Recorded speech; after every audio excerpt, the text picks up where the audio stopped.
Thanks. Ladies and gentlemen, it's episode 33 of the Unhelpful Advice Podcast. Joshua Ryan Ferrell, you're on the pod. What's up? Hello. I think that's what we're going to do for our new intros. We're going to say their full name and they're on the pod. Right. All right. I'm on the pod. Pod 316. You are in the no spin zone. I'm happy to be here, honestly. I am. Last time was a lot of fun. Yeah, it was. So before we got on, we said we're not going to talk any politics whatsoever because we're going to save the viewers and listeners. It's tiresome and repetitive. And everyone's starting to move on too. You can tell on like social media and everything. Everyone's just distancing themselves further, still going back into like everything that people like and stuff. So well, good. Why talk about something no one wants to listen to? It's the holidays. Let's get rid of that negative stuff and let's not forget Thanksgiving's a holiday. Let's not gloss over that. Right. Yeah. I'm seeing Christmas lights a little too early. Does that get on your nerves, Josh? No, it doesn't. Especially this year, because I feel like people they really need something that's going to make them happy. And something that's okay. Get them I out see of your this point hell. there, Joshua. Yeah. So I think that this year there's a pass. Right. A hall pass, a free pass. Exactly. Yeah. Christmas pass. Well, at least we got rid of Black Friday. That's one thing COVID did. It got rid of Black Friday shopping at 4 p.m. on a Thursday. That's because that does not make any sense at all. Gets rid of all these people who are getting stabbed and shit all over the country on a specific day of the year. So the holiday is not Thanksgiving; it is Black Friday.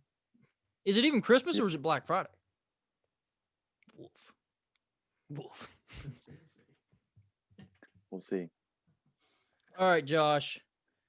I wanted to bring something up to you because last night I was watching some MMA fights. Me too. And I was like, Dana White is throwing these fights on every week during a pandemic. Where is Ferrell Fight Promotions in this whole deal? Like, why aren't we hosting fights during this time? Well, the reason. And if you care to tell the listeners what Ferrell Fight Promotions is. So what Ferrell Fight Promotions was just me and my buddies. We like to spar. We had just like got into kickboxing and stuff. Now this is the bare minimum. The way I'll put it now is that you guys were there, you watched it. So that right there, that was the appropriate amount because they still didn't really know what they were doing. But if we were to spar now, it would probably be a thing where exactly because we're throwing shovel hooks, we can bob and weave, throwing slips, kicks, especially Brandon was laid in like 6 or 7 pretty good leg kicks on Snod. And I could only imagine if he hit, one that he's trained for over a year now. Josh, I was hollering the whole fight. Check the kick. Yeah. Seriously. Get your knee up, Snod. Dude, I don't know how much weight Snod had on him, but go for the takedown. Exactly. Go Brock Lesnar. Seriously. That's all he had to do was bull rush. Nothing. I know that's a silly or at least that's like a silly analysis. Just go bull rush him. But when these guys don't know what they're doing, go bull rush. I mean, literally, that was what that was over a year ago, dude. Chris Cyborg and Amanda Nunes. Amanda Nunes just came right out of the gate, bum rush Cyborg out the bat. She did not like that a bit, did she? No, she didn't. She didn't have it. It kind of is like the Wilder Fury fight, Fury really started to put the pressure on Wilder, and there's nothing. Wilder couldn't do anything about that. You know what's so wild about that, Josh? That fight, Max Kellerman said, I don't think Wilder can knock Fury out. I think Fury can knock Wilder out. And I was like, what? And it literally happened. Yeah. Yeah, it's a strange thing, isn't it? But that's the beauty of boxing or combat sports in general. Like just to see like Dana White is putting on all these fights. And the reason that I'm not putting on fights every week is because I only have 2 people who fought so far, and you don't see anybody lining up to get a title shot at that weight belt, right? With right, yeah, you low on contenders. Exactly. You got to In our let first- the division grow. You gotta go. Exactly. You gotta go looking for a fight. Exactly. But I'm so busy now, with COVID but I guess I do have the best arena outside. We could have, it's an open air arena. Bro, host a fight and they fight in masks. That'd be wild. My gosh. Could you imagine just passing out in the middle of it, just breathing all that carbon dioxide, just fall. Well, Get the 10 Josh, you count right there. had the right idea with the fight promotion. You were a great promoter. Some of those promos Thank got you. from your WWE background of watching the wrestling Man. through the years. Like, It helps. kickboxing is definitely something I'm super passionate about and I love so much. But like WWE is where it all started. That's the shit that stays concreted in my heart. That's where it So started many for all of memories. us. Do what? That's where it started for all of us. Exactly. It's like these guys are real life superheroes out here doing crazy stuff. Naked. Half naked, oiled up, Yeah. roided up. It can't Exactly. get no better than that.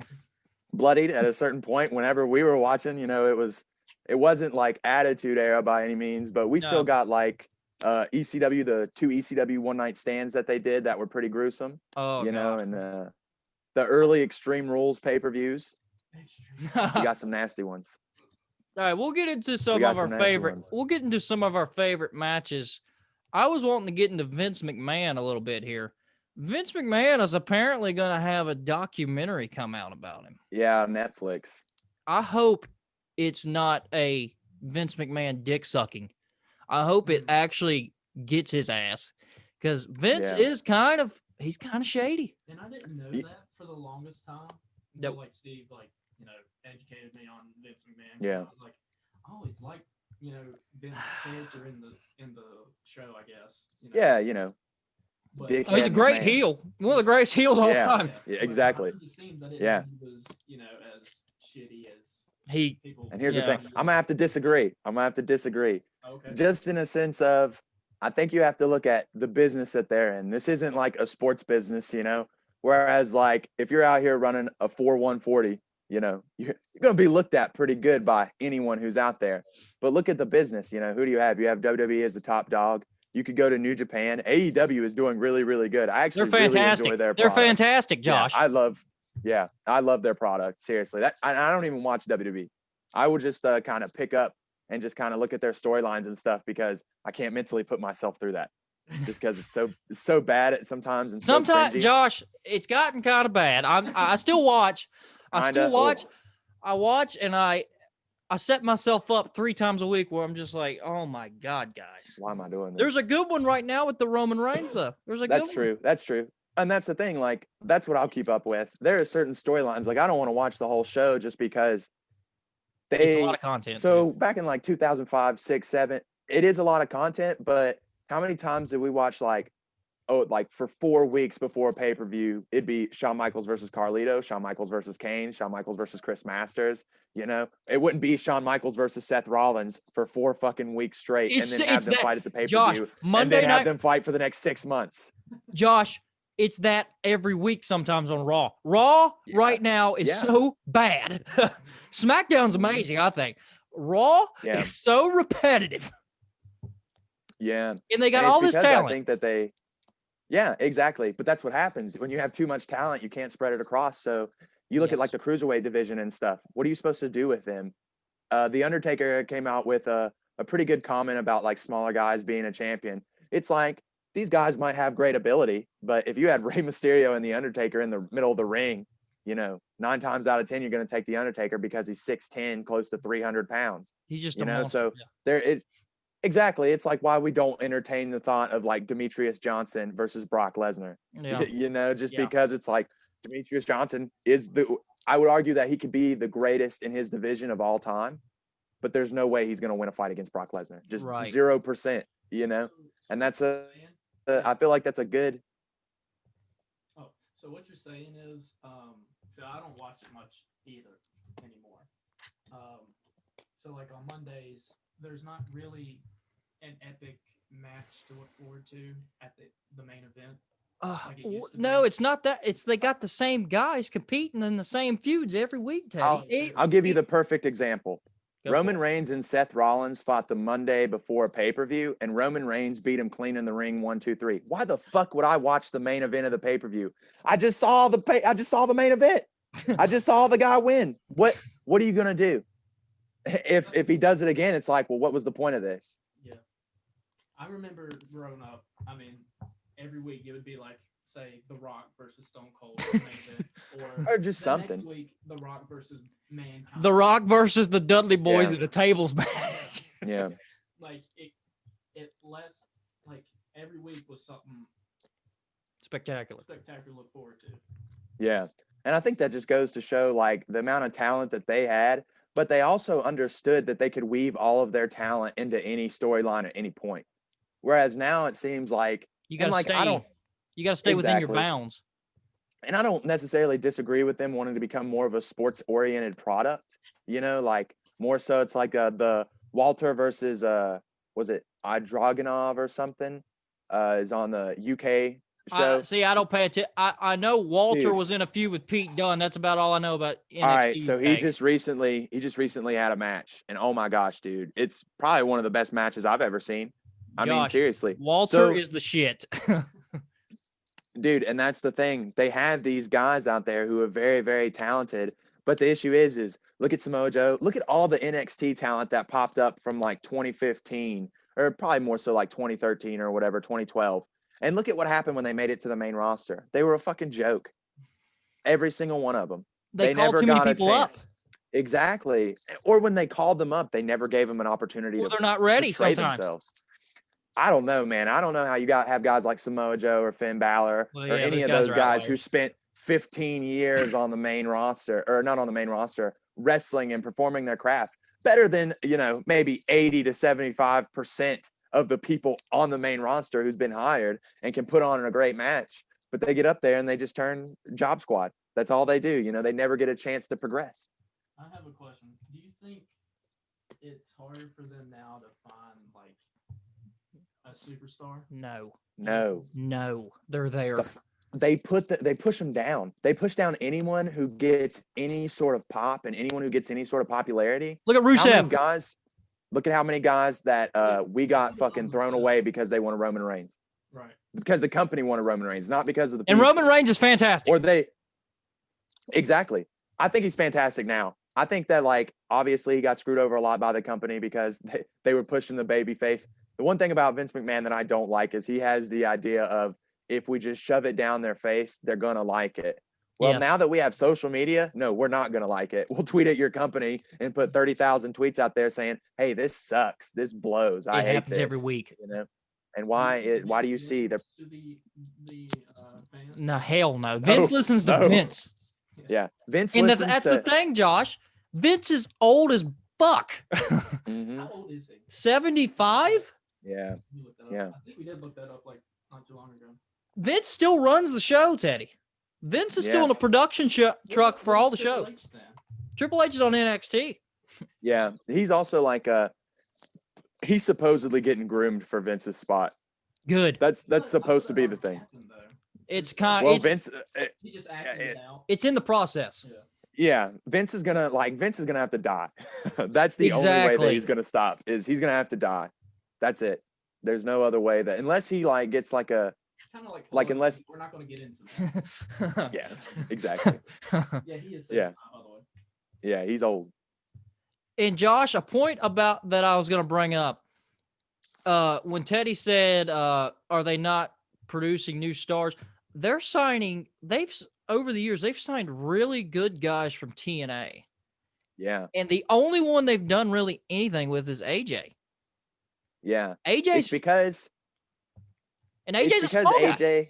Yeah, exactly. But I think it's because AJ's on that line where he's known all around the world. Like AJ's a bigger star than I would say that he's a bigger star than the WWE, if that makes sense in terms of wrestling. Yeah. There's guys who are like Stone Cold. If he completely separated himself away from the WWE, like you're still going to know him. And granted, I mean, he did come up to the WWE, but there's not many guys who go all around the world and never wrestle in the WWE, And I mean, he did way back when, but it didn't really matter, but there's not many guys like that who can be considered. It's like, well, this guy's bigger than WWE. You know, he doesn't need to go there. He's still going to be regarded as one of the greatest of all time, you know, where it'll be a conversation of, and we're lucky where we got like the AJ John Cena feuds and stuff like that. But if they would have messed up AJ Styles, I think that would have put them on a downslope. Bro, just for the fact of, you literally got handed something on a silver platter and being like, this has already raised itself. It already has everything with it. But they still almost fucked it up. They wanted to change his name. You know, they still wanted to fuck it up. And the reason that is because they have such an issue. They call their wrestlers independent contractors, yet they won't let them have their Twitch and everything. They literally won't let them do anything. It's silly. So they are employed by the WWE. But that's the thing. If it's not their character, they don't want it. And I'll go back to AJ since AJ is so amazing. Me and Teddy watched AJ and The Undertaker in the Boneyard match. And Teddy came over just to watch that match. So I don't know if The Undertaker had, he had an idea for kind of a last match. And I think Kurt Angle told him, work with AJ. AJ will make it work. And what did AJ do? Made it work. Made it work with The Undertaker. Yeah. I was not expecting it to be like a cinematic fight scene. It was amazing. Yeah. And I think that's something like, to me, I really want to see Undertaker versus Sting. And of course, we're not going to see 90s Taker versus 90s Sting. We're just not going to see that. But could you imagine if they did a cinematic match like that? One thing about wrestling fans is that they're pieces of shit. That's something that we need to get out there. That's something we really need to get out there. Josh, they are the worst fans of any product ever. And I'm a wrestling fan. Yeah, exactly. I have to admit that I'm bad because one thing that wrestling fans do what? Yeah, elaborate on why they're so. Oh, well, they're never satisfied. Exactly. Imagine, look at tech fans. I have a real issue with tech fans just because they can get into issues where it's like, you could do great the entire game, but once the game's over, they're still going to bitch and complain about everything you did wrong. And rather than just take the win. Whereas a wrestling fan, if it's just not even remotely close to what they want, they're never satisfied. Like Vince McMahon has the problem of shoving everything down your throat, but we also have the problem of not wanting to swallow anything they give us. Even the good stuff they give us. Exactly. It's like, well, if this was the 70s or like the 60s or the 80s, The Miz, him being a heel, I hated The Miz. So that just goes to show, like, I had genuine hate towards him as a wrestler because he was so good as a heel. If he was in the 60s, 70s, or 80s, he would be running all the towns because of how good of a heel he is. But what we do is do what? Keep going. Oh, well, yeah, so like where we hate The Miz and stuff, and he has that kind of heat. I mean, look at that little girl, that meme of that girl who like is just like, God, I hate The Miz. You know, he would be running all the towns back in the prime. You know, back in the old days, he'd be running the towns and stuff. But I think it's part of our attention spans not being long enough, and a lot of casual wrestling fans that literally. I think the term casual wrestling fan started when WWE beat WCW in the Monday Night Wars. Because you were exposed to plenty of wrestling on the TV before that. So you were able to see AWA, WCW, WWF content all over, and plus other stuff that was still out there. But for the longest time, I mean, you know, I watched TNA, but back when they had like the Main Event Mafia and things like that, that was some really, really good stuff. Really good stuff. And obviously, you know, their issues is that they try to compete on Mondays for some reason. Why did they go to Monday? They allowed Hulk Hogan and Eric. Exactly why. What's the logistics? And they had all these old guys who. What's the logistics to going to Monday against Raw? They wanted to be considered a top like agency or whatever. They put it on Tuesday. Is this one Hulk Hogan? Exactly. Black? No, that was when at WCW. Then Hulk Hogan went to TNA and tried to put them over, and it just didn't work. The whole reason. Go ahead, Josh. The whole reason TNA failed is the same reason WCW failed. You had too many guys with egos who were trying to run the show, and they weren't allowing the guys like AJ Styles, Samoa Joe, even Sting, who was still an active part of their roster. Those guys who weren't actively wrestling, like Eric Bischoff and Hulk Hogan, they allowed their egos to take over, and it ruined the content and it ruined the show, because you have Hulk Hogan, who's just not, he's done. He was done at that point. He wasn't going to be an active wrestler. He was too old and everything. Plus he was going through a lot of personal stuff. So he wasn't going to run the show. And the fact that they didn't allow themselves to take the talent that they did had, that was so amazing. I mean, some of the best matches, and it was innovative. That like their octagon style ring, you know, and they're like their Money in the Bank or whatever, where they had like the ropes that you had to climb across and stuff. Ultimate X, yes. Exactly. They had some of the best stuff ever on there in terms of creating new content and content being amazing. But if you don't have someone who can continue to push those storylines, especially if you're being so damn selfish. I mean, at one point, what, they died? Did they die? No, they put like blonde streaks in AJ Styles' hair because he was gonna shadow Ric Flair or something. Oh my God. Wow. Exactly. And why would you do that when AJ Styles literally up to that point had been carrying your company and had been doing just fine? You know, they had a lot of issues with trying to change things right in the middle of it.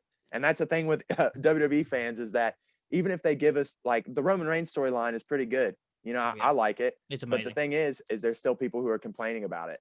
They're like, well, why would he go out there and beat up the Usos? Aren't the Usos supposed to be a good guy? Look at what he's done to Josh. Look at what he's done to Jey Uso. Jey Uso's a main eventer now. Exactly. He doesn't need his brother. Exactly. He certified him in the point where there he is. He's a good guy. He can wrestle. They built talent. He wrestled Drew McIntyre on Friday in the main event of SmackDown. Exactly. And they don't want to see that, though. It's like, it sucks that the WWE, it seems like they've kind of lost out on their PG rating in a way. I don't think they have as many kids watching now. Maybe they do. I'm not real sure about all that. So what you're saying is, It's let's guys like him and older that are like watching it now. I think that there's always been guys like us who have been watching it for a very, very long time, and we never stopped. Or like, you know, I don't watch it consecutively or all the time, but I do keep up with it every day. Like, I go to my wrestling dirt sheets and I look at the rundown where they, you know, like Wrestling News Source and all that. Podcasts. Exactly. So I get what's going on and everything because I want to know, but I don't want to cringe while I'm watching it, if that makes any sense, you know, just because it is so bad at some points. And the reason I say it's bad is it's not like they're going out there and saying cringy stuff. Sometimes they are. But me being like a super big wrestling fan my entire life, it's cringeworthy because you know the story that they could make, you know what they could do, and they're just deciding not to. They're just keeping really bad stories out there. You know, it's like, it's pretty sad when R-Truth holding the 24th. Do what? You're saying the writing's getting worse? Yeah, I think the writing's getting worse, or the fact that Vince McMahon won't approve any more or any modern or a style of writing that's not exactly what he thinks, because he's a lot like Bob Arum in a sense, where an old school promoter with an old school mindset. Right. And when you have social media and stuff and all that, you can't keep thinking like that because the game has changed so drastically. And I'm not saying it doesn't work, because you can look at WrestleMania and Vince McMahon usually gives us a pretty good WrestleMania, you know, but that sucks that for the other 364 days out of the year, your wrestling sucks. Because he has the opportunity now. I guess so does Bob Arum, but he's just old as fuck. Yeah. But, Just old and don't care. They have the opportunity to see what the fans want. It's money. With social media, but they just don't. Yeah. Yeah. Well, also, you look at the 90s and the WWE wasn't a publicly traded company, you know, when the Attitude Era and stuff was going on. I think it wasn't until like 2000 when they became like they became on Wall Street and stuff. So they didn't have to worry about their investors and stuff. They could do whatever they want. The only people they were fighting was the FCC and like moms. You know, those were the only people they were fighting at the time. Do you think it kind of skyrocketed when Chris Benoit killed his family? Like what skyrocketed? Like more mainstream? No. Like it was looked at more? I mean, I guess you could say it was looked at more, but it was looked at more in a negative light. It was bad for the company. Yeah. And we also have to look at it like this. Those guys during that time, it's like, you know, Dirk Nowitzki was a wrestler for or was it Nowitzki or something like that? But he was a wrestler for the WWE, and he got a really bad concussion. Actually, like the worst concussion he got was a flying leg drop off the top rope in the middle of the Royal Rumble. Guy landed right across his eyes. He got out of the ring. He couldn't see or anything. And from that moment forward, he kept moving on, and he actually called Chris Benoit's parents and was like, "Can I get your son's brain so I can analyze it?" And looking at his brain, he had all the signs of CTE. I mean, every single sign of it. And, that's an issue, obviously. But then you had Eddie Guerrero, who just had, steroid abuse and all this stuff. And we're not finally, I think it's been like a decade or so that we've moved past that. So we're seeing guys like Jake the Snake Roberts and Scott Hall, who had really bad addiction and probably would have ended up like, not Chris Benoit, but a lot of wrestlers of He the could old have ended times up where they dead died very by- easily. But then you have in their 40s. Then you have Mick Foley, who's just still alive, kicking, and that's through the worst of the worst. Yeah, and that's the zero drug use. That's seriously what it is. Honestly, he put a lot of abuse on his body, but he wasn't attacking himself from the inside. He wasn't injecting himself with steroids. He wasn't doing coke. He wasn't taking Painkillers. Painkillers. All that before he'd go out and wrestle. And maybe he was. But he definitely didn't have the addiction to the point where when you're watching WCW Bash at the Beach, Scott Hall and Kevin Nash are fucking drunk out of their minds, all this crap and going crazy, drugged up and stuff. It's very clear to see. I can just picture now, like during the match, when he's like fighting The Rock or something, Mick Foley's like, "Put me through this fucking table," and he's like, The Rock's just like, "God, don't you think it's enough?" It's never enough for Mick Foley. Though after all those 12 chair shots, right? Wasn't it like 12 of them? It's like, Was it to the dome? Yeah, 12 to the dome. Oh my God. I don't know how many of them were to the back of the head either. Whose idea was it for him to fall off the Hell in the Cell when he was his idea? It was Yeah. his idea. Yeah. That's what I assumed. The Undertaker was like, is this a good idea? And he's like, it'll be fine. Get up there and do it. Because the Undertaker had like sprained his ankle or had a fracture in his ankle. He going fucked into his that foot up match. pretty bad. I think he had a broken foot. Yeah, so he had to climb up the stage, and if you see him, when he climbs down off of it and lands in the middle of the ring, you can see where he gets that jolt of pain when he lands on his 2 feet. And I think a lot of people forget that even after he's thrown off the cell, the match continues for so much longer. He went And it's he went so much more violent. he went off the cell, and at one point he went through the cell. Yeah. He took Climbed two. back up. Thumbtacks. Yep. That was later. That was later. He went through Yeah. thumbtacks at the end of the match. Yeah. And then came out, and I'm pretty sure I could be wrong, but he came out again later that night and interfered in Stone Cold and Kane's Hell in the Cell. Jesus Christ, Mick Foley. Do you think Yeah. that was the most iconic match in WWE history? What tops that? What's like the top 3 best matches? Oh, top 3 best matches. Hulk Hogan, Andre the Giant, WrestleMania 3 is number 1 every single time. Not in terms of like great wrestling ability or anything, No, but Just if you're in the 80s though, and you see Andre the Giant, the way Andre the Giant has been built, he'd been slammed before, but he'd never been slammed on like this amount, like this many people seeing it around the world, syndicated television, blah, blah, blah.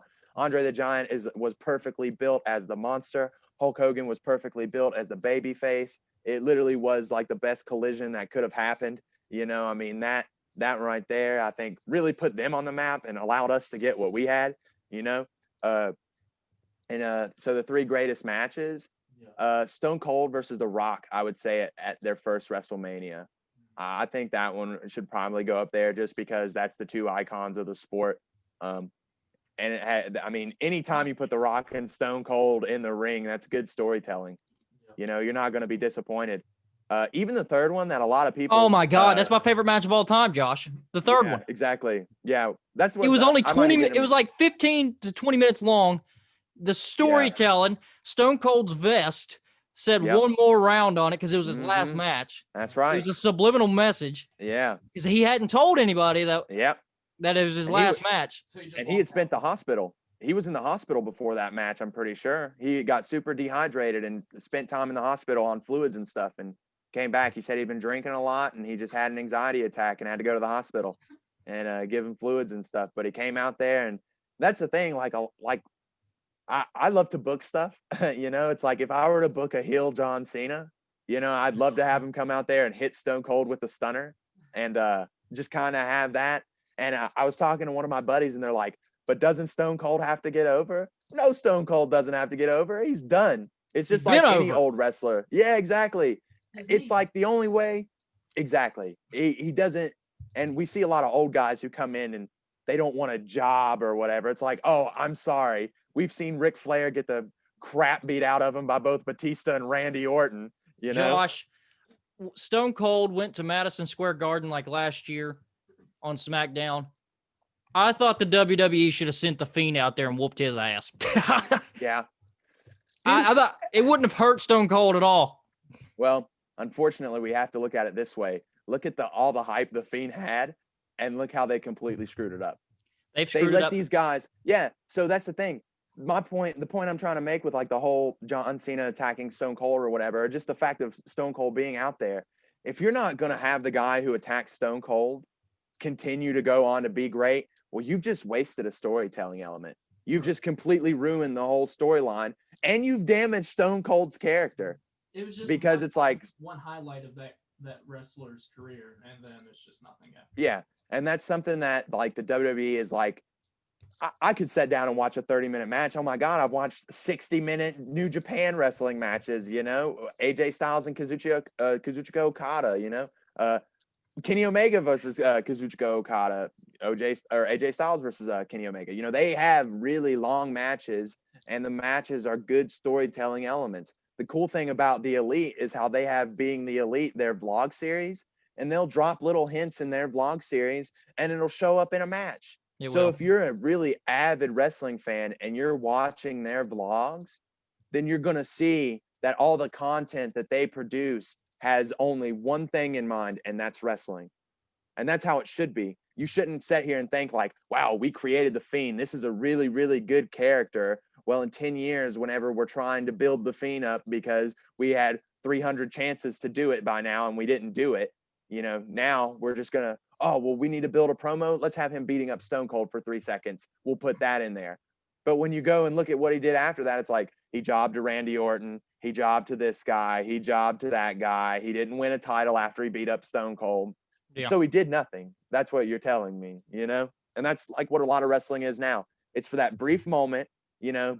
Whereas watching one of the best matches I've really, really enjoyed, and it was the first 30 seconds was the triple threat match between Shawn Michaels, Triple H, and John Cena. Shawn Michaels super kicks Triple H right in the opening.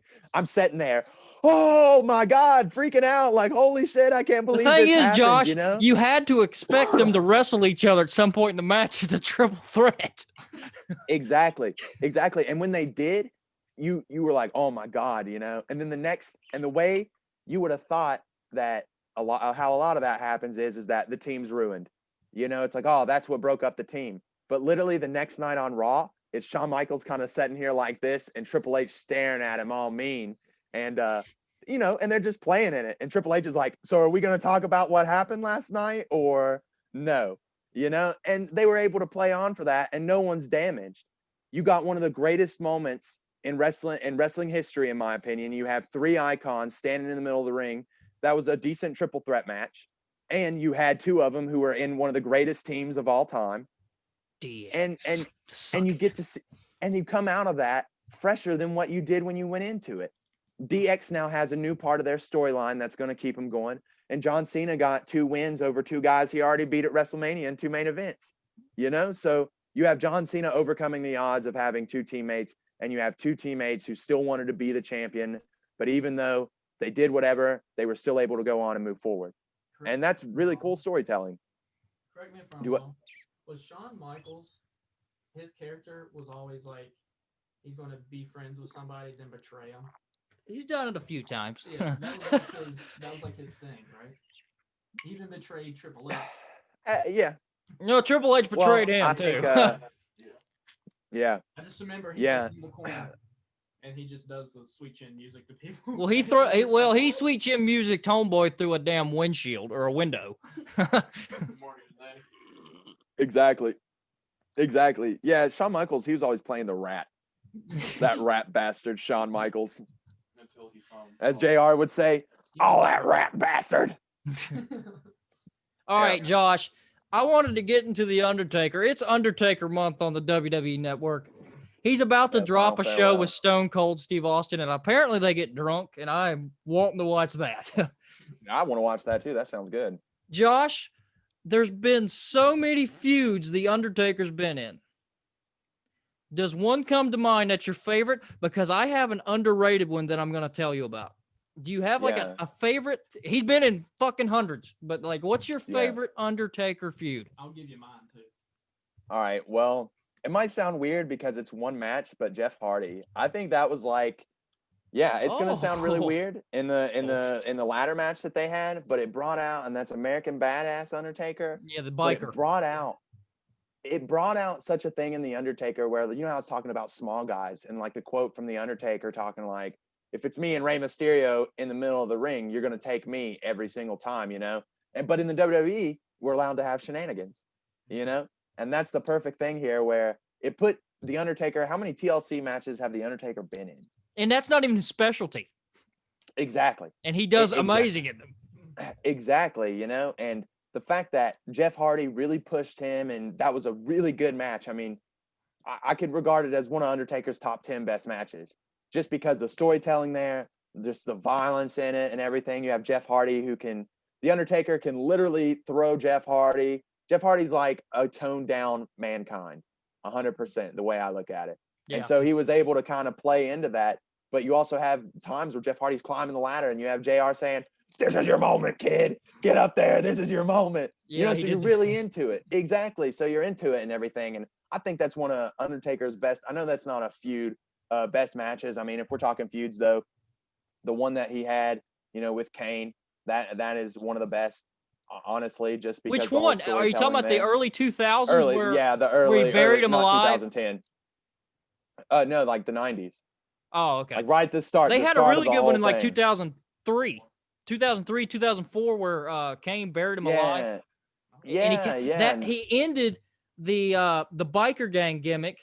He ended the American Badass and came back as, you know, this druid guy from the darkness. Well, when he was wearing the pants, you know, and he came out with the black leather jacket and the hat, he wasn't coming out in the full leotard or whatever. Yeah. Yeah. I mean, that was really good. I mean, honestly, I don't think he had a very good rivalry with Stone Cold. I don't think they had very good chemistry. Their matches, I mean, they're okay, but they're not bad. That was probably one of my favorite. You were going to bring that up? Yeah. I wouldn't say that's like a feud or whatever, but I just wanted to mention when he fought Stone Cold. And Stone Cold was like crucified. And he's like, no. Oh, yeah. Yeah. I think the WWE actually just posted a picture of that, and Stone Cold's looking down at the Undertaker, and you can tell that he's mouthing off to him as he's crucified. And it's just great. Oh, well, I mean, that is a feud, though. I wouldn't count that as a match because that's a feud, because when Undertaker has Stephanie McMahon on the cross and Stone Cold comes out there and he starts surfing on the cross. That's like my favorite moment in wrestling history when he tries to dude. Stone Cold, man, greatest of all time. I don't know. I don't think there's anyone that takes his spot.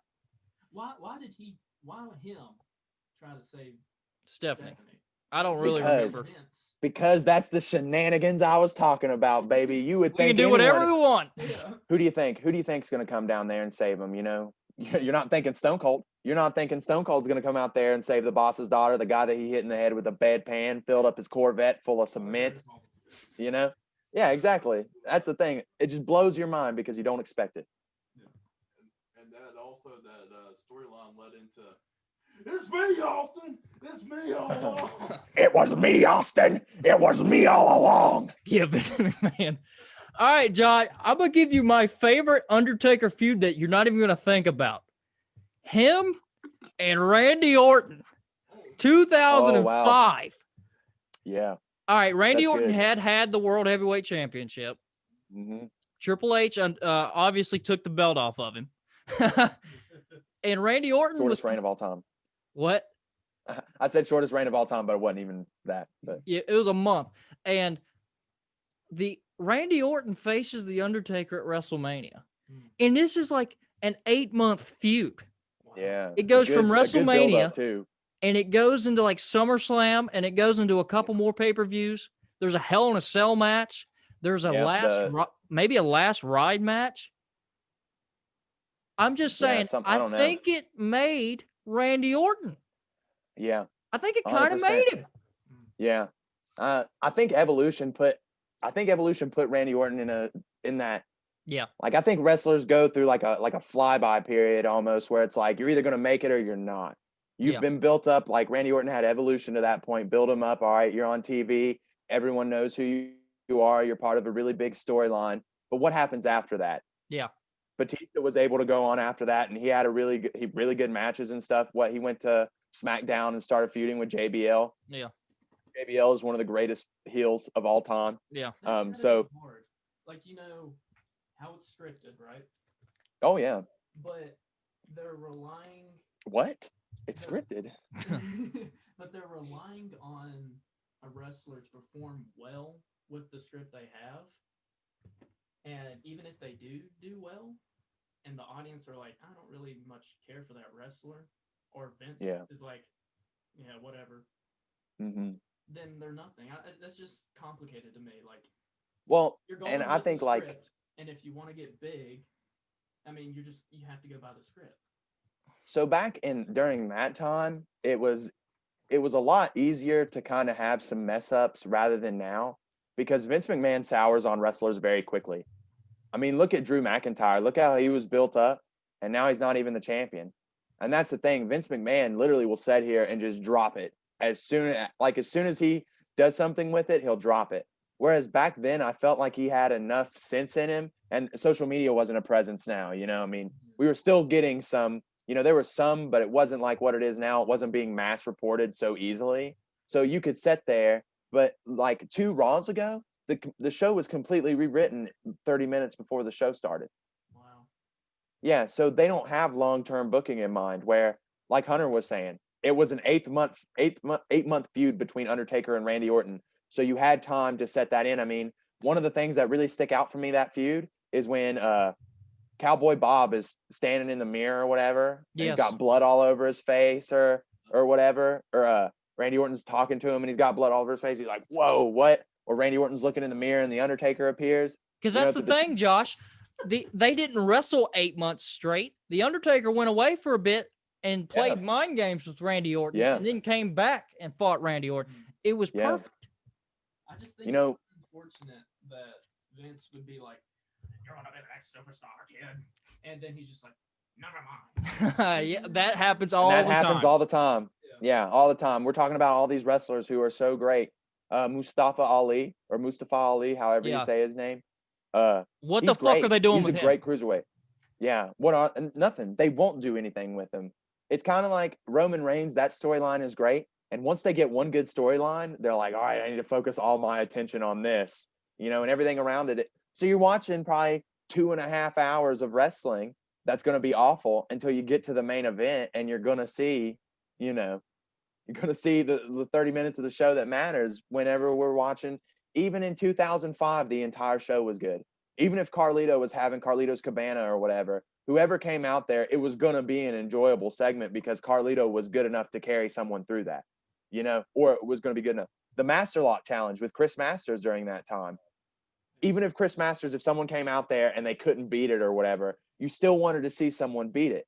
Whereas now, they have all these talk shows. I don't give a shit. I don't care what all these people have to say because either they're not good talkers or they're just not someone I'm interested in. And the reason I'm not interested in them, and this is part of being a shitty wrestling fan, is the fact that they haven't built them correctly. So I don't care. They could be great wrestlers. I mean, there's plenty of great wrestlers out there who can put on great matches. But if you're not building them up, or anything, they're almost like local talent. If you had Finn Balor come out here, and I know he's on NXT, but if he was on the main roster and you had him just kind of go out and wrestle people who are actually on the show, you could use them as local talent because they don't mean anything. You could literally use them to job to these wrestlers, even though that you're paying them, because they're not having an impact on the show. Because one, it's kind of like Drew McIntyre. Literally, they could take Drew McIntyre. He was a champion, beat Brock Lesnar at WrestleMania. I wouldn't be surprised by next WrestleMania he's in the opening match jobbing to Finley or something. I mean, seriously. But it's a possibility because that's what the WWE does. You look from a year later to where they're at now, and they completely ruin their superstars. And they don't even, to me, it's like, all right, well, put the United States belt on the United States Championship on Drew McIntyre. give Bobby Lashley a decent feud to have. And you can still, not only are you building Bobby up the Lashley's two on fire right wrestlers, now. exactly, and you're building up two wrestlers, but you're also building up the title. These secondary titles mean nothing. And I would argue that the main titles don't mean anything either. I mean, I don't care who the WWE champion is. Whereas when you're watching when Stone Cold or even when John Cena or Edge or any Randy Orton, you know, CM Punk, I think CM Punk was the last guy to have it to where it actually meant something. Exactly. Well, then they started giving the title to Goldberg and fucking who else got the title for those Brock Lesnar title reigns? Some of those were pointless. And there's The Rock having the title. Pointless. It's pointless. You're not building anybody. You're not doing anything for anybody. These part-time title holders ruin the belts. Yeah, they do. They do. I mean, what does Goldberg have to offer me now? You know, what can he do? Something that also really bothers me is what they're doing with Kevin Owens, and they gave him the stunner. You don't like that? I don't like that. I liked his previous finisher. Yeah, the pop-up powerbomb. Yeah, it's something different. Yeah. It's something different, and it's something that was directly related to him. You know, it's like not many people survived that pop-up powerbomb. No. You know, even John Cena took that pop-up powerbomb. About that move, it's not a face move. That's an absolute heel move. What is? The pop-up powerbomb. So you're telling me they gave Kevin Owens the stunner as a babyface finisher? Yes. God damn. But in my opinion, though, if you think of it, Batista, both heel and face, what was he doing? He was doing the powerbomb. Yeah, he adopted he adopted the spear, but he was always powerbombing motherfuckers left and right. Same thing with Kevin Nash, heel or face, powerbomb. Keep the powerbomb. The stunner should only be Stone Cold Steve Austin, and the FU should only be John Cena. What you guys talking about was like a signature move should stay with a signature wrestler. I mean, I don't. Well, there's only so many moves to go through. Right. But it doesn't moves like the stunner or the tombstone. Yeah. Yeah. Or Chris Tombstone pound drop. I'm all for bringing the crippler crossface back. It's been a few years. Well, I mean, Daniel Bryan did the crippler crossface. They just called it the label lock. Yeah. So he was doing it.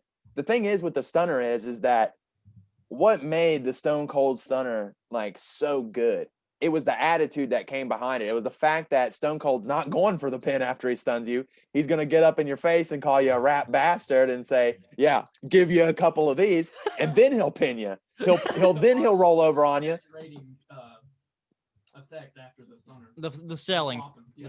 Well, it's what I'm more so saying is that it's not the stunner itself, it's the things that come around the stunner. It's the fact it's the person who makes it, you know. Where Kevin Owens, he isn't Stone Cold. No. You know, he's just not. And that yeah, he's doing a stunner. Yeah. Wow. He's not doing it kind of like Stone Cold, but yeah, he's still stunning. Stone Cold has even come out and said it's like if you're gonna use it, it needs to be a finishing move. It doesn't need to be something you hit 4 or 5 times in a match. And Josh, one thing about wrestling I'm going to talk to you about. I don't like all these false finishes. I don't like all these damn kickouts. Why? And these super kicks are driving me fucking crazy. The super kicks are driving me crazy. Yeah. Yeah, so it's the flippy shit that Jim Cornette hates.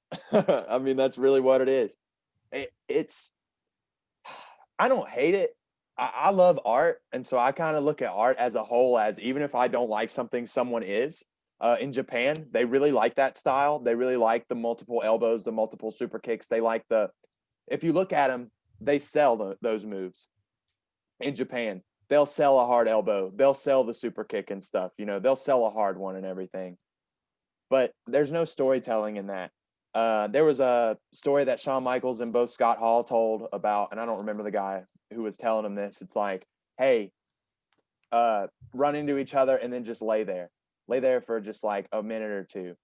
And they laid there and people started booing. They got upset because they weren't moving, but then they started getting into it because it's like, oh, wow, this was a big hit. You know, this is a big thing that's happening here, until eventually they got up. And now the crowd's invested because everyone has seen like, oh, wow, these guys are tired. They're giving everything they have and they're building a story to it, you know? Whereas if you land 18,000 super kicks on me, and Shawn Michaels came out right after me and landed one super kick and And pinned the ended guy, the match. then what does that say about me? It says I'm a puss. It says I can't finish the match. I'm not a good guy. And that's what it kind of says about Kevin Owens. He's using this stunner, but if he's not pinning people with the stunner, he's just weak. That just goes to show that he's not even comparable to Stone Cold, because he can't end the match with Stone Cold's finisher. And what does that do? That draws down your power as a draw, as a wrestler. Yeah. All right, Josh. That's what I meant to say. To finish this up, even though might take a little bit, That's fine. I I think want to ask something too. I want to okay. go through our Mount Rushmore of wrestlers. Okay. A very vague ass question for this pod. I want to know your top 4. Top 4. Mount Rushmore. They don't have to be. When you think about Mount Rushmore, it's not the best. It's probably the more iconic ones.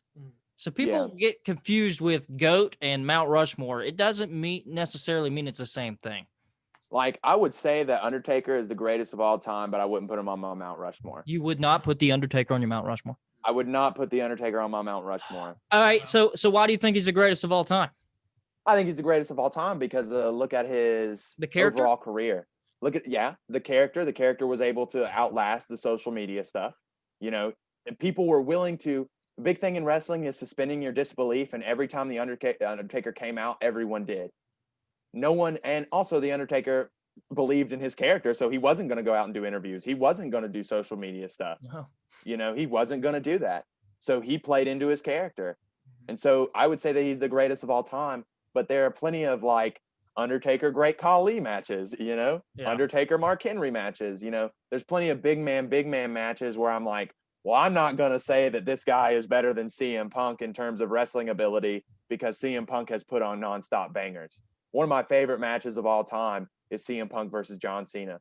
Whoever's going to fight in the main event of WrestleMania against The Rock. That is literally one of the best matches I've ever seen.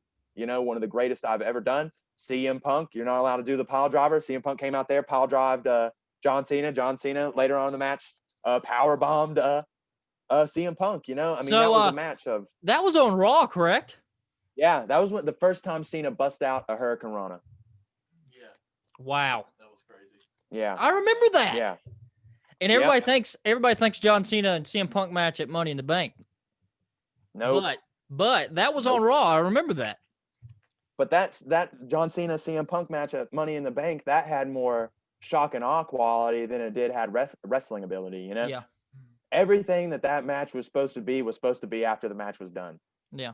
Yes. Vince McMahon sitting there like, oh no, my champion, he's leaving. He's gonna go put the title in the fridge once he's done. What? Yeah. This is crazy. So I definitely put CM Punk. He's gonna be up there on the Mount Rushmore. So you John got Cena's. You got CM Punk, okay. Yep. And now Cena looks like John Cena. Yeah, and I'll tell you. I don't even know if you have to explain John Cena because he's just amazing. Yeah. He follows me on Twitter. I'm gonna and that is why John Cena's on my Mount Rushmore, because he follows Hunter Stevens on I don't know how it happened, but he did. Did we figure that out when we were in art class? Was it that long ago that he followed you? It wasn't that long ago. It was about 2 years ago. Oh, okay. It was about 2 years ago. Thing. I woke up, Josh, and it said John Cena followed me. I was like, oh, this is spam account. Fake ass account. And then look, it's John Cena. Yeah. The best like celebrity or anything that I've ever had respond to me would be Yoel Romero. What? Nice. He did? Yeah, Yoel Romero. Yeah, I told Yoel Romero, I tweeted at him. Let's see, it was like, what title was it? I think it was after the Bisping GSP fight, and I tweeted out Yoel Romero. I was like, Yoel Romero is the only one who deserves this title shot. Someone give it to him, blah, blah, blah. And Yoel responded to me. I added in like the I love you and all that stuff. He liked it, and he commented back, and he's like, the people's champ. And that was his response. So like, that was my coolest moment as a, that's shit. amazing. No, I'm wrong. Marshall Von Erich. Do you know who that is? I don't. Oh man, one of the Von Erich sons. He wrestles, I think for like Global Force Wrestling or whatever that is now. But I actually had a conversation with him in the DMs. Oh wow. Nice. Yeah. Yep. So you got half your Mount Rushmore filled, Josh. Yeah, John Cena and CM Punk. You got 2 more. Yeah, Stone Cold, obviously. We're all Stone gonna give Cold our- has to. Yeah, there's always going to be a spot for Stone Cold. Oh, And the fourth one, I'm probably going to have to put it Shawn Michaels. Oh, yeah. And damn. the reason I say that is I think when you look at a Mount Rushmore, all four of those guys could have a match with any of those four guys, and they would be amazing. Some people I mean- wouldn't match, right? Yeah, exactly. But I think these four guys would. You know, I mean, you already have John Cena and CM Punk had an amazing match on Monday Night Raw. And in turn, Shawn Michaels and John Cena, the night after WrestleMania, had that 60-minute match on Raw. And Yeah. that is one of the greatest matches I have ever seen in my life. Yeah. And now Stone Cold versus Shawn Michaels at WrestleMania, great match. Yeah. I mean, we didn't get a good feud or a good thing with them. I mean, that's really all we got because Shawn Michaels left after that, after WrestleMania and everything. So there wasn't like a It was lot. kind they of could just a have done. big one-off. Yeah. Exactly, you know. Yeah, mean, they- facts fucked. Exactly, yeah. And Stone Cold, I feel like Stone Cold literally all he has to do is go out there because he's a brawler, you know. His style, the style he created after he broke his neck, literally was the reason that he could go out and have a match with anybody because he didn't have to be technical. Yeah, he could get in a headlock and he could, you know, throw you off the ropes and do all that. But if worse came to worse, it's like, oh, they got me in a headlock. Well, I guess I'm just going to have to start beating the shit out of you.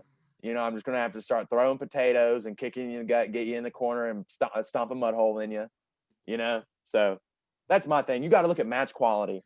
You know, The Undertaker does have a great overall career, and I think he really is the GOAT, but he doesn't have, like, his match quality isn't all the way there. And what really hurt him on that is, like, these last 5 years. Yeah. You know, some of the matches. I think if he would have stopped after CM Les- Punk, I think. It stopped after the Lesnar one. Was that before Punk? It was after.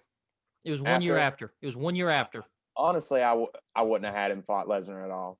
I wouldn't even have had that match. I think that really kind of put WWE on that ruined their trajectory.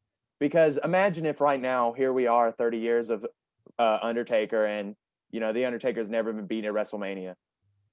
I mean, what's a big appeal to Khabib? 29-0. What's the big appeal to Floyd Mayweather? Undefeated. 50-0. That's why we watch him. See if who can beat him. Exactly. Who's going to be that one? Now he's been beaten twice at WrestleMania. Yeah, by two guys that we don't even like. Roman Reigns and Brock Lesnar. And it wasn't even a good Roman Reigns either. No. It's not even the Roman Reigns we have now. Which is, yeah. It, He's on another level right now. And let me tell you, the finish to the Undertaker Roman Reigns match, when Roman Reigns does he goes off the ropes 4 times. Yeah, and just like, spears the fuck out of him. The Undertaker's like, well, what's going on, kind of looking, and then he spears him in half and pins him. Yeah, that's good. That was good. Yeah. But all right, Teddy. Teddy, would you like to name your 4? I think this might be an interesting 4. It might not be a Mount Rushmore, it might just be his 4 favorites. That's fine. But I'm looking forward to it. All right, so you said about match quality. Yeah. Why you think they'd be on the big mountain, but yeah, I'm looking at as what they did for the sport. Yeah. And that's kind of what I was gonna do too. Right. So obviously, Stone Cold. Yeah. He was my childhood hero, badass. You know. Texas rattlesnake. I wanted to be bald because of him. Yeah. Luckily, I didn't have the choice, so at least I got the. Yeah. And I'll say number 2, The Rock, just because of what he did for the sport. Oh, of course, yeah.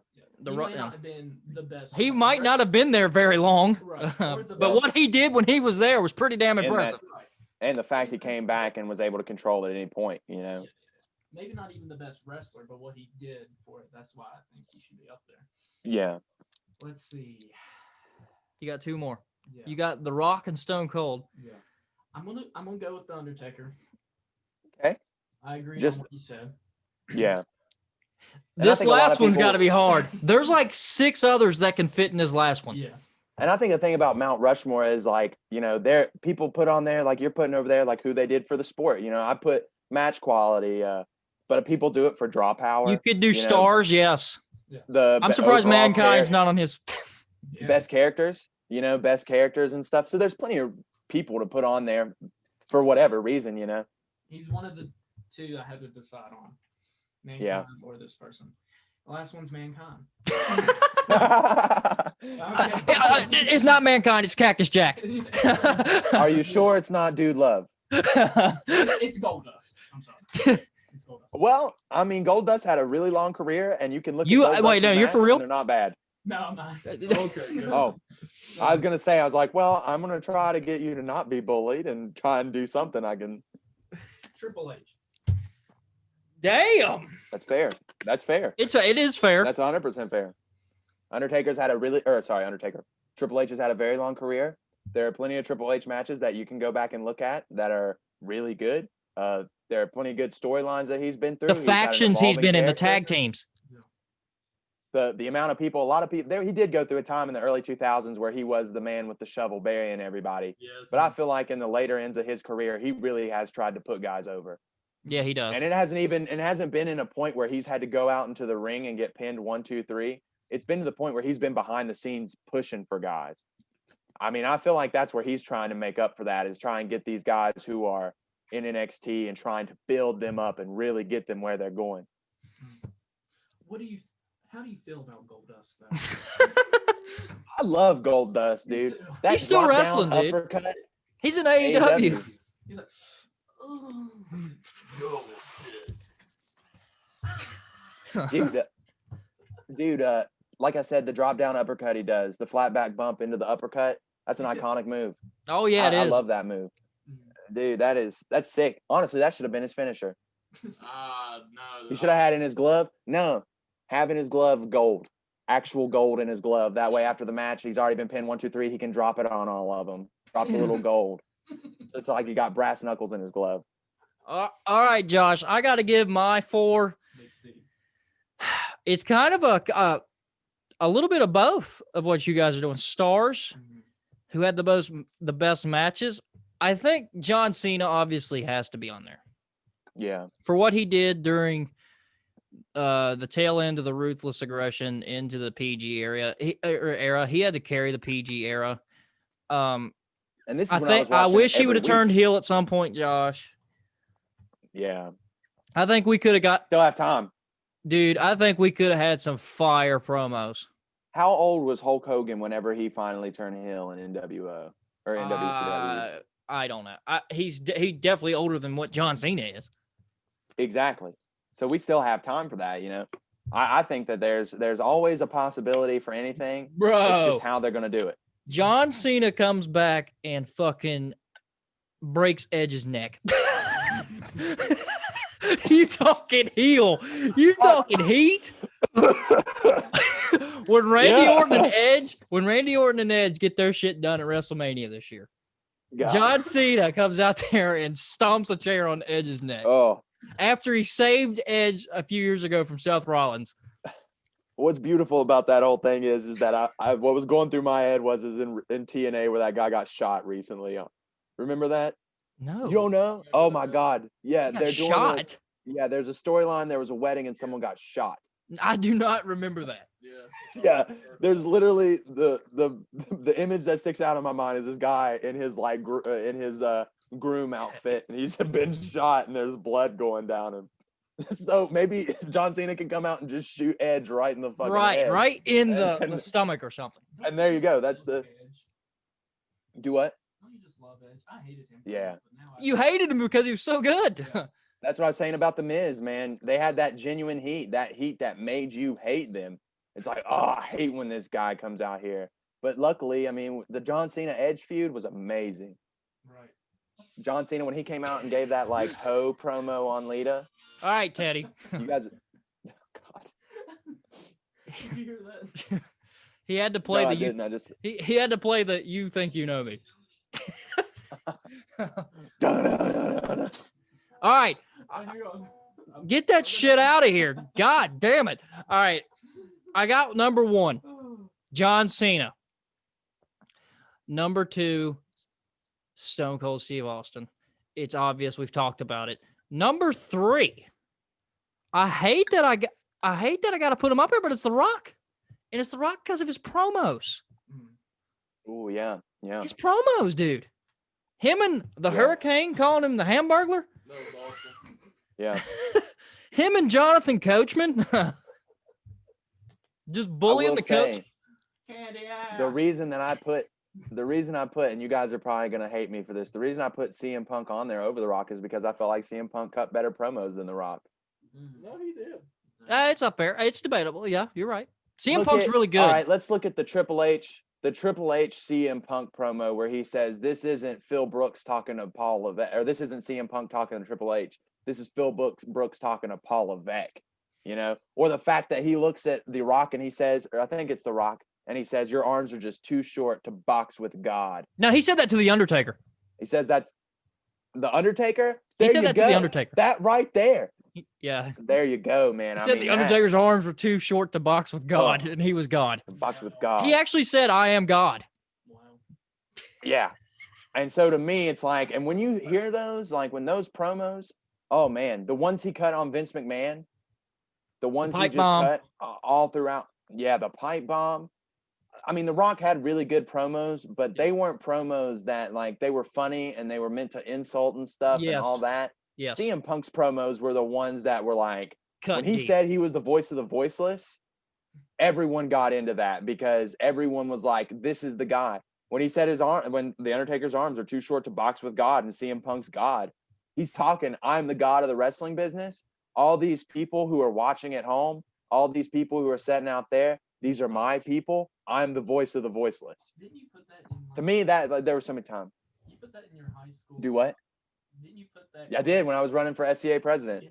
Voice of the voiceless, because that was the height of CM Punk's thing. Yeah, My 100%. goodness. My goodness. All right, I've got 3. I hate that I got to do this, but Shawn Michaels beat Ric Flair at WrestleMania 24. He gets the nod over Ric Flair. Mm. He gets the nod over Ric Flair. Yeah, That's the most emotional I match love you. I have ever seen. I cried. I cried too. Yeah. Yeah, because that's the thing about wrestling is like, this is a sport. I don't care what anyone says. I'll throw roundhouse kicks at their head all day if they call it not a sport. Yeah. But the fact is that these guys who are going out there putting on a scripted match and putting their bodies on the line each and every time. I mean, Darren Drozdoff, he took a simple power bomb and was paralyzed from the waist down, you know? So these guys go out there even for simple moves and get paralyzed and get hurts and all for us and everything. And the entertainment side of it, it's not just, you know, where you're getting hype and everything. It is like the Shawn Michaels, Ric Flair matches and stuff like that. I mean, when Chris Benoit won the world title, beat Triple H and Shawn Michaels in that triple threat match, and Eddie Guerrero comes out there and celebrates with him. That's a real emotional moment, you know, because those It's were really the sad because they died. the 2 years Radicals later. from WCW. Exactly. You know, and it just goes to show that those guys, I mean, Chris Benoit, you know, having the brain of an 85-year-old man or whatever at 30 some years old or 40 some years old, but he was still going out there every night hitting the road because he loved the wrestling business. He gave his life for it. He gave everything for the people that he was entertaining. And it's the same way with Eddie Guerrero. And unfortunately, in Eddie Guerrero's situation, it's not like it is now where smaller guys got a nod. Because if you would have got Eddie Guerrero maybe at a point where, you know, maybe instead of coming in, like maybe if he came in 2000 instead of, you know, the early 90s and everything, maybe we would still have Eddie Guerrero and everything. Because we are just, you know, it was just a couple days ago that we were celebrating his life, you know, because he passed away. Yeah. You know, so just how it goes, right? And there's too many wrestlers that fit that stigma, you know. Road Warrior Animal just died. Yeah. So Yeah, Jake the Snake just just No, goes Jake to the Snake's in AEW. Yeah, he got diagnosed with COPD though. I knew something happened. Yeah, so yeah. Did you give your 4? Hmm? You got one more? I gave it. Yeah. Shawn Michaels, Shawn Michaels. Stone Cold, The Rock, and John Cena. It's very, very generic top 4, but those do it for me. Yeah. Those do it for me. What do you, what do you Dude, think like I of, said, what do you think of Rikishi? Rikishi, He's got a big ass. underrated. She is good. Rikishi's Is he underrated. is he the Usos' father? Yes. Yeah. Wow. They need to bring him back in this feud with Roman Reigns. Who was the vampire? Well, Gangrel. they had Alpha and Sika. Always fuck. Yeah, I saw that, Vampiro. Josh. Oh, sorry. What is it? Yeah, I saw that. Hell in a Yeah, they had Cell, Alpha and Sika. dude, what they're doing with the Roman Reigns, what do you think that, all right, do you want to finish this up soon, Teddy? Yeah, we'll save the UFC talk for another episode. that can go on another hour. Of course. Yeah. Josh, where do you think this Roman Reigns feud ends? I've thought a lot about it. I'll tell you exactly. I've I been think the whole thinking thing- about a certain someone. That's the beautiful thing about wrestling. If you're a really big wrestling fan, you love to book it. You love to book some of the storylines they're doing. I will sit here. I will just be staring off into space for like 30 minutes booking a wrestling match, being like, how could we do this? And my girlfriend's like, what are you doing over there? Oh, nothing at all. It's okay. Yeah, it's But embarrassing. I really think what's happening is, yeah, it is. You can see that they're building a like that bloodline sort of thing. And really what it is that with Alpha and Sika coming out, you know what they're building to. You already know. Rock versus Roman Reigns at WrestleMania. Rock versus Roman Reigns. Wow. You think that's Yeah, and I'm sure the thing that I think is I think Roman Reigns is going to beat the piss out of The Rock. I think it's he'll going to beat be The like Rock's a ass. dominating thing. Yeah. Like, I don't even think it'll be a conversation. I don't think it'll be the main event of WrestleMania either. The Rock cannot win because he's in everything and he's so successful. Well, The Rock can't win because it's going to do nothing for The Rock to win. Yeah. He's not going to compete in And another the match. last time he wrestled, wasn't it against John Cena? He tore all of his like ribs off his abdomen or something. Yes, he had he that got real really bad hurt. injury.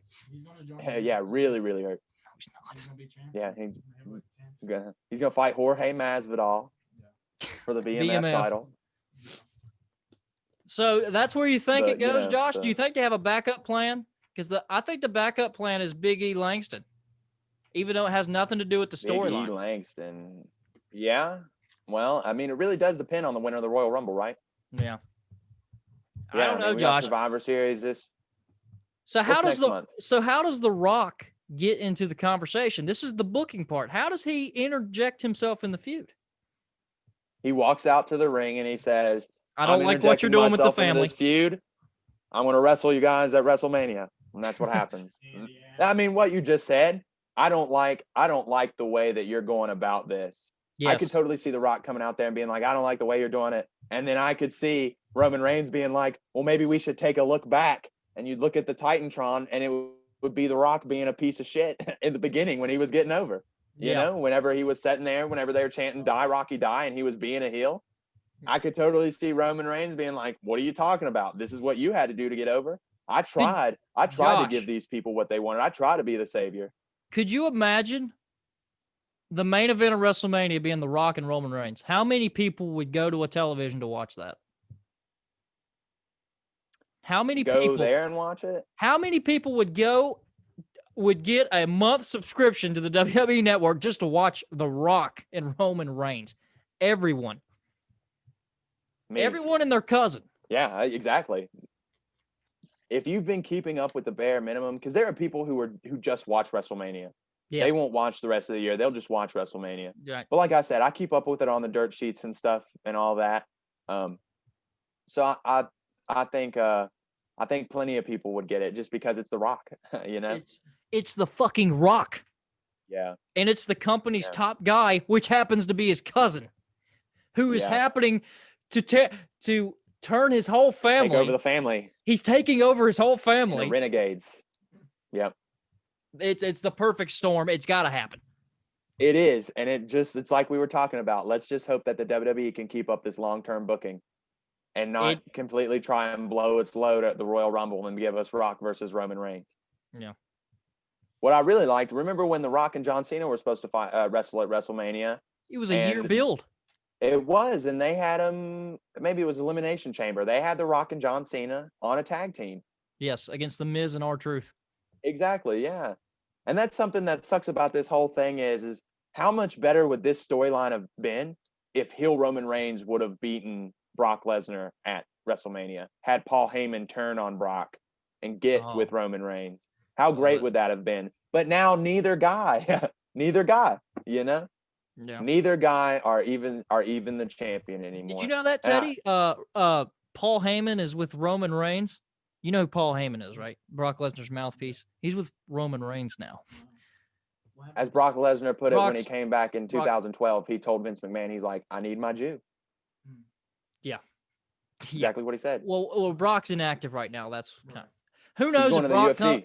who knows if Brock comes back. Paul Heyman might betray Roman Reigns, but I don't see that happening. I see Paul betraying Brock Lesnar, but You have to ask yourself, I think that, and this is something they're finally starting to realize, at least in my opinion, what do you do with Brock Lesnar if he comes back? The amount of people who sit here and get so upset, and I'm one of them, for Brock Lesnar getting the title and then just not being on the show for 9 months. here it is. Brock Lesnar's great in the ring. Like his matches, I think are great. Oh yeah, they're they very are. They're great. They're for very what they're compelling. supposed to be. Because you know he's a badass. You know he's a badass. Yeah. He's a heavyweight champ, Yeah. former heavyweight champion of the UFC. You know he's a badass. I don't think he needs the belt to be this. I think he should just go at these guys like a now not even a champion Drew McIntyre. He might want that one back. Yeah. Well, you would think now you've held the title how many times? The WWE title how many times? You would think now it would be more about the challenge, about still being able to prove yourself against these younger superstars. And we never got to see Bobby Lashley versus Brock Lesnar. Look at AJ Styles' bodyguard. Imagine him versus Brock Lesnar. Oh That's my a God. big man. That's a real big man. You know? He's like Imagine that. 7'6". Imagine Walter versus Brock Lesnar. Exactly. Imagine and these guys, these real big guys. And I don't know how you feel about the Fiend. I'm a real big fan. I'm a fan. I like the Fiend. I'd like to see the Fiend versus Brock Lesnar.